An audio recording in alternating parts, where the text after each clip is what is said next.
দর্শক নয়াদিগন্ত ফেসবুক লাইভে আপনাদের সকলকে স্বাগত জানাচ্ছি। আপনার সাথে যুক্ত হচ্ছে আমি মোহাম্মদ লোটাস আহমেদ। এই মুহূর্তে আমরা অবস্থান করছি রাজধানীর শাহবাগ এলাকায়। আপনারা দেখতেই পাচ্ছেন যে ঠিক আমার পিছনে ইফতেদাদায়ী মাদ্রাসা যেসব শিক্ষকরা রয়েছেন তারা কিন্তু দীর্ঘ 9 দিন যাবত, অর্থাৎ তারা টানা 9 দিন যাবত এক দফা দাবিতে এখানে আন্দোলন করছে। তারা ইতিপূর্বে গতকালকে কিন্তু শাহবাগ এলাকায় এবং প্রেস ক্লাব এলাকায় বসেছিল পৃথক পৃথকভাবে, এবং আজকে কিন্তু তারা শাহবাগ এলাকায় বসেছে। এবং আপনারা জানেন যে গতকালকে তারা যখন আন্দোলন করছিল এ সময় পুলিশের পক্ষ থেকে কিন্তু তাদের উপরে হামলা করা হয়েছিল, এবং যে হামলা করা হয়েছিল তাদেরকে ছত্রভঙ্গ করার জন্য এটি কিন্তু ইতিমধ্যে সারা দেশব্যাপী বিভিন্ন আলোচনা এবং সমালোচনা জন্ম দিয়েছে। আপনারা নিশ্চয়ই দেখতেই পাচ্ছেন যে আজকেও কিন্তু কালকে আন্দোলন সংগ্রাম চলার পরেও আজকেও কিন্তু যেসব শিক্ষকরা রয়েছেন, অর্থাৎ সারা দেশ থেকে আসা ইফতেদায়ী মাদ্রাসা যেসব শিক্ষকরা রয়েছেন তারা কিন্তু এক দফা দাবিতে তারা দাবি জানিয়েছেন যে তাদের যে শিক্ষা প্রতিষ্ঠান সেই শিক্ষা প্রতিষ্ঠান জাতীয়করণ করা হোক। তারা বলছেন যে তারা দীর্ঘ 40 বছর যাবৎ, তারা কিন্তু দীর্ঘ টানা একেবারে 40 বছর যাবৎ বিভিন্নভাবে বৈষম্য শিক্ষক। তারা বলছেন যে তাদের প্রাথমিক বিদ্যালয়ের যেসব শিক্ষকরা রয়েছেন তারা এবং এই ইফতেদায়ী যেসব মাদ্রাসার শিক্ষকরা রয়েছেন তারা কিন্তু সকলে সমমানের। তারা সমমানের হইলেও প্রাথমিক বিদ্যালয়ের শিক্ষকরা যে ধরনের সুযোগ সুবিধা পাচ্ছে সেই সব সুযোগ সুবিধা থেকে কিন্তু এই ইফতেদায়ী মাদ্রাসার যেসব শিক্ষকরা রয়েছেন তারা কিন্তু একেবারে বঞ্চিত। আর এই কারণেই তারা কিন্তু এক দফা দাবিতে আন্দোলন করে আসছে। তারা দাবি জানিয়েছেন যে তাদের শিক্ষা প্রতিষ্ঠানগুলো জাতীয়করণ করা হোক। এবং গতকালকে তারা যে সময় আন্দোলন করছিল সে সময় আন্দোলন চলাকালে পুলিশের পক্ষ থেকে কিন্তু তাদেরকে ছত্রভঙ্গ করার জন্য তাদের উপর হামলা করা হয়, এবং তাদের উপর হামলা করার যে চিত্র, অর্থাৎ পুলিশ যে ন্যাক্কারজনক হামলা চালিয়েছে এটা কিন্তু ইতিমধ্যে বিভিন্ন গণমাধ্যমে উঠে এসেছে। এবং এইসব শিক্ষকদের উপরে পুলিশের যে হামলা সেই হামলার কিন্তু নানা ধরনের আলোচনা এবং সমালোচনা দেশব্যাপী চলছে। এবং আমরা দেখেছি যে গতকালকে এই ঘটনার পরপরেই কিন্তু বিভিন্ন ছাত্র সংগঠন এবং বিভিন্ন সামাজিক ও রাজনৈতিক সংগঠনের পক্ষ থেকে নিন্দা জানানো হয়েছে এই শিক্ষকদের উপরে পুলিশের হামলার যে ঘটনা, এই ঘটনায় তারা তীব্র নিন্দা জানিয়েছেন।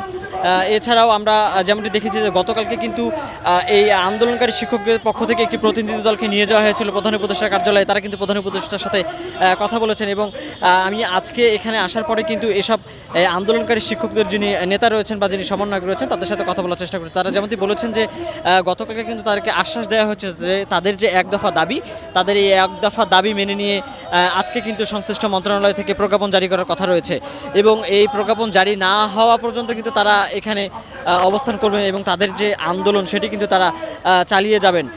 এবং আজকেও কিন্তু শিক্ষকদের একটি প্রতিনিধি দল প্রধান উপদেষ্টার সাথে দেখা করতে গিয়েছেন তাদের যে দাবি সেই দাবি জানানোর জন্য। তারা বলছেন যে একই প্রজ্ঞাপনে কিন্তু এই ইফতেদায়ী মাদ্রাসার শিক্ষক এবং প্রাথমিক বিদ্যালয়ের শিক্ষকরা প্রথম এখন থেকে 40 বছর আগে 500 টাকা ভাতার অন্তর্ভুক্ত হন, এবং সেই 40 বছর আগে থেকে যে 500 টাকা ভাতা, সেই 500 টাকা ভাতা থেকে কিন্তু এখন প্রাথমিক বিদ্যালয়ের শিক্ষকরা সকল ধরনের সুযোগ সুবিধা মিলিয়ে এখন প্রায় 26,000 টাকা বেতন পাচ্ছেন। তবে সেখানে এই ইফতেদায়ী মাদ্রাসার যেসব শিক্ষকরা রয়েছেন তারা কিন্তু সেই ধরনের কোনো সুযোগ সুবিধা পাচ্ছেন না। এই কারণে তারা কিন্তু এই এক দফা দাবিতে, অর্থাৎ তাদের যে জাতীয়করণের দাবি সেই জাতীয়করণের দাবিতে কিন্তু এখানে আন্দোলন করছে।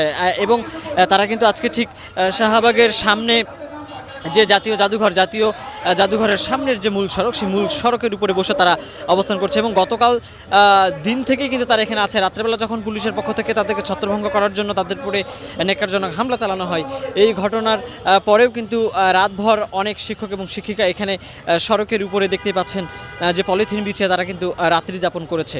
এবং তাদের অনেক শিক্ষককে আমরা দেখেছি তারা ইতিমধ্যে অসুস্থ হয়েছেন এবং অনেকে এখানে শুয়ে থেকে কিন্তু স্যালাইন গ্রহণ করছে।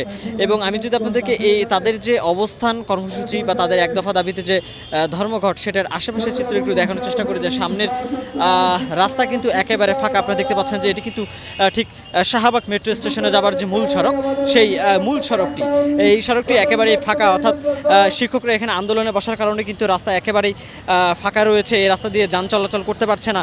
তবে যান চলাচল করার জন্য অপর পাশে যে লেন রয়েছে সেই লেনটিকেই কিন্তু দুই ভাগে ভাগ করে দিয়ে ট্রাফিক পুলিশের সদস্যরা এবং ট্রাফিক সহায়তাকারী যেসব ছাত্ররা রয়েছেন তারা কিন্তু কাজ করছেন। এবং ঠিক আমার সামনে দেখতে পাচ্ছেন যে ঢাকা মেট্রোপলিটন পুলিশের পক্ষ থেকে বিপুল সংখ্যক পুলিশ সদস্য সেখানে মোতায়েন করা হয়েছে। তারা কিন্তু নিরাপত্তায় নিয়োজিত রয়েছেন। এবং এই শাহবাগ থানার সামনে থেকে শুরু করে টিএসসি যাবার যে মূল পথটি রয়েছে সেই পথটি কিন্তু একেবারে ফাঁকা। এবং ফাঁকার শেষ প্রান্তে কিন্তু যেসব শিক্ষকরা রয়েছেন সেই শিক্ষকরা আন্দোলনে বসেছেন এবং তাদের সাথে কথা বলে আমি যেমনটি জানতে পেরেছি যে শুধু আজকে না, তাদের দাবি যতক্ষণ অবধি না মানা হবে তারা কিন্তু এখান থেকে ফিরে যাবেন। অর্থাৎ তারা বলেছেন যে তাদের এই এক দফা দাবি যখন মেনে নেওয়া হবে তখনই কিন্তু তারা এখান থেকে আসলে উঠবেন এবং তারা কিন্তু ঘরে ফিরে যাবেন। এবং তারা যেমনটি বলেছেন যে তারা কিন্তু দীর্ঘদিন থেকেই আন্দোলন সংগ্রাম করছে। ইতিপূর্বে আওয়ামী লীগ সরকারের আমলেও তারা বিভিন্ন সময় তাদের এই এক দফা দাবি অর্থাৎ জাতীয়করণের দাবি নিয়ে প্রধানমন্ত্রীর সাথে বসার চেষ্টা করেছেন এবং তৎকালীন শিক্ষামন্ত্রী ডক্টর দীপু মনি তার সাথেও কিন্তু তারা বসেছেন এবং এই সময় ডক্টর দীপু মনি তৎকালীন শিক্ষামন্ত্রী যিনি ছিলেন তিনি কিন্তু শিক্ষকদেরকে আশ্বস্ত করেছিলেন যে তাদের যে দাবি সেই দাবি তিনি মেনে নেবেন। অর্থাৎ এই ইফতেদায়ী শিক্ষকদের যে কান্না সেই কান্না তার কান্না হবে, এই ধরনের কথা বলে কিন্তু তিনি এই শিক্ষকদেরকে আশ্বাস দিয়েছিলেন এবং ঘরে ফিরে যেতে বলেছিলেন এবং সেই সময়ও তারা তৎকালীন শিক্ষামন্ত্রী সংশ্লিষ্টদের আশ্বাসে ঘরে ফিরে গেলেও তাদের সে দাবি কিন্তু মানা হয়নি এবং তারা আবারও এই অন্তর্বর্তীকালীন সরকার দায়িত্ব নেওয়ার পরে তারা গত 9 দিন যাবৎ কিন্তু ঢাকায় বিভিন্ন পথে প্রান্তরে তাদের যে এক দফা দাবি সে দাবি আদায়ের লক্ষ্যে আন্দোলন এবং সংগ্রাম করে যাচ্ছে। তবে 9 দিন অতিবাহিত হলেও কিন্তু তাদের সেই যে দাবি সে দাবি কিন্তু এখনও মেনে নেওয়া হয়নি। তবে অনেক শিক্ষক প্রতিনিধিরা বলেছেন যে তাদের যে প্রতিনিধি দল গতকালকে গিয়েছিলেন প্রধান উপদেষ্টার কার্যালয়ে তার সাথে দেখা করতে তাদের দাবি দাবা উপস্থাপন করার জন্য, সেখান থেকে কিন্তু তাদেরকে আশ্বস্ত করা হয়েছে যে আজকে সংশ্লিষ্ট মন্ত্রণালয় অর্থাৎ শিক্ষা মন্ত্রণালয় থেকে তাদের এই দাবি বাস্তবায়ন অর্থাৎ তাদের যে জাতীয়করণের দাবি সেই জাতীয়করণের দাবি বাস্তবায়নের জন্য প্রজ্ঞাপন জারি করা হবে এবং তারা সেই আশা নিয়েই কিন্তু আজকেও এখানে বসেছে এবং তারা বলছে যে তাদের এই দাবি যদি না মেনে নেওয়া হয় অর্থাৎ সংশ্লিষ্ট মন্ত্রণালয় থেকে যদি প্রজ্ঞাপন জারি না করা হয় তবে তারা কিন্তু ঘরে ফিরে যাবেন না।